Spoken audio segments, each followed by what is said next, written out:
सटकार सरांची जिल्हाध्यक्षपदी निवड झाली.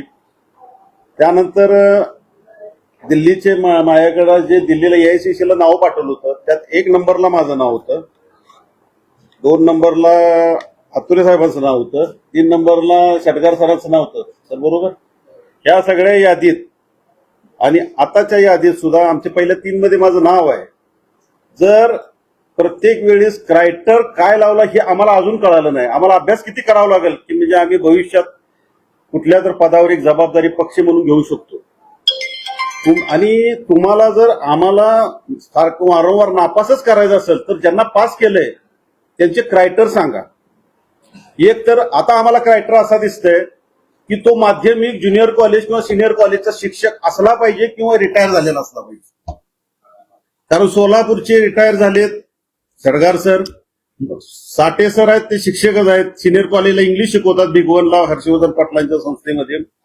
पण दोन्हीत एक विषमता आहे की सटकार सर जून महिन्यात रिटायर झाले आणि त्यांना 25 जुलैला ऑर्डर मिळाली, म्हणजे ते रिटायर झाल्यावर मिळाली.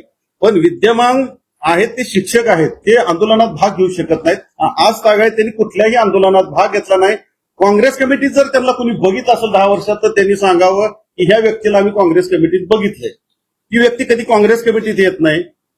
त्या व्यक्तीनं राधाकृष्ण विखे पाटील ज्यावेळेस पालकमंत्री सोलापूरचे झाले त्यावेळेस मला वाटते 2 दैनिकाला त्यांनी 1-1 लाख रुपयाची जाहिरात दिली. काँग्रेसचा जर पदाधिकारी भाजपच्या नेत्याचा पालकमंत्री झाले म्हणून जर शुभेच्छा देत असेल, हा जर क्रायटर असेल निवडीचा, तर ही काँग्रेस पक्षासाठी लाजिरवाणी गोष्ट आहे आणि आमच्यासारख्या निष्ठावंत कार्यकर्त्यावर अन्याय करण्यासारखी गोष्ट आहे.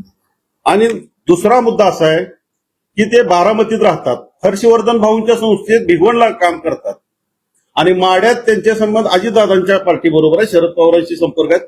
मग ते काँग्रेसला न्याय कसा देणार इथं येऊन 100 किलोमीटरवरून? एक तर त्यांनी नोकरी सोडावी आणि अध्यक्षपद भुसवावं किंवा अध्यक्षपदाचा स्वखुशीनं राजीनामा देऊन आपली आपली नोकरी करावी. जर तुम्हाला नोकरी पाहिजे, सगळे नेतेही सांभाळायचे आहेत आणि काँग्रेस पक्षात जर तुम्ही कुणाची सुपारी घेऊन असं तर माढा लोकसभा मतदारसंघातील आमचे सोलापूर पश्चिमचे कोणताही निष्ठावंत कार्यकर्ता गप बसणार नाही. आम्ही राहुल गांधींचे, सुशीलकुमार शिंदे साहेब असतील यांचे आम्ही निष्ठावंत कार्यकर्ते होतो आहेत. त्याचं असं आहे कारण की सोलापूर सटकार सरांची निवड करताना ते रिटायर झाल्यानंतर निवड केली. त्यामुळं मला माझ्यासारख्या कार्यकर्त्याला असं वाटतंय की नोकरीत असणारा माणूस आंदोलन करू शकत नाही, निवडणूक प्रक्रियेत भाग घेऊ शकत नाही, त्यांच्यावर सरकार गुन्हा दाखल करू शकतो. त्यामुळे शिंदे साहेब हे कधीच असल्या गोष्टीला पाठिंबा देणार नाहीत.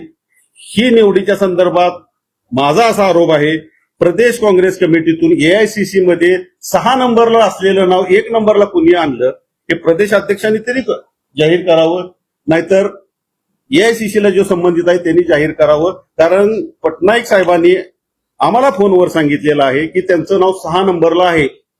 आता आमचे चोपडे साहेब तुम्हाला त्याचं रेकॉर्डिंग ऐकायचं अनऑफिशियली रेकॉर्डिंग ऐकून देऊ शकतील. पण जर ह्या सगळ्या प्रक्रियेत निवडी करताना निष्ठावंतांना जर तुम्हाला न्याय द्यायचा नसेल तर ही प्रक्रिया राबवायची